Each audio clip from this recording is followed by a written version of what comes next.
قراءة الصف الثالث ابتدائي التعبير الكتابي. فصل الخريف.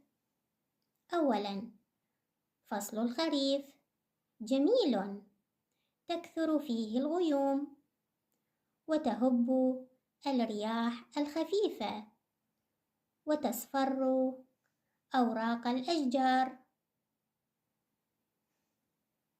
ثانياً، يميل الجو إلى البرودة، والهواء لطيف، يبعث على النشاط. ثالثاً، تسقط فيه أمطار خفيفة، ويكون الجو جميلاً. رابعاً، يبدأ فصل الخريف في شهر أيلول، ومدته 3 أشهر.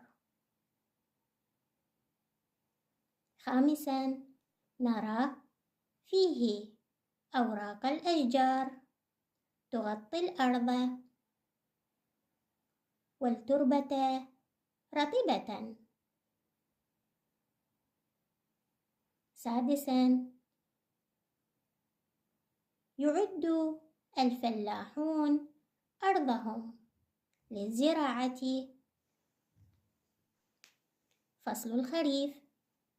أولاً، فصل الخريف جميل، تكثر فيه الغيوم، وتهب الرياح الخفيفة، وتصفر أوراق الأشجار. ثانياً، يميل الجو إلى البرودة، والهواء لطيف،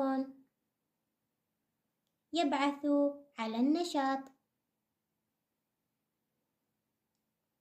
ثالثاً، تسقط فيه أمطار خفيفة، ويكون الجو جميلاً. رابعاً، يبدأ فصل الخريف في شهر أيلول، ومدته 3 أشهر. خامساً، نرى فيه أوراق الأشجار تغطي الأرض، والتربة رطبة. سادساً، يعد الفلاحون أرضهم للزراعة. فصل الخريف.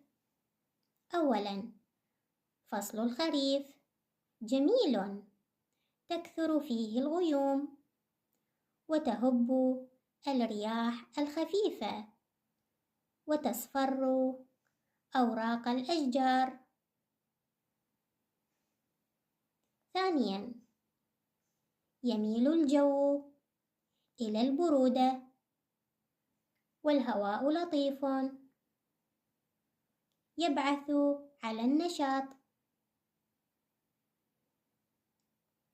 ثالثاً، تسقط فيه أمطار خفيفة، ويكون الجو جميلاً. رابعاً، يبدأ فصل الخريف في شهر أيلول، ومدته 3 أشهر. خامساً، نرى فيه أوراق الأشجار تغطي الأرض، والتربة رطبة. سادساً، يعد الفلاحون أرضهم للزراعة.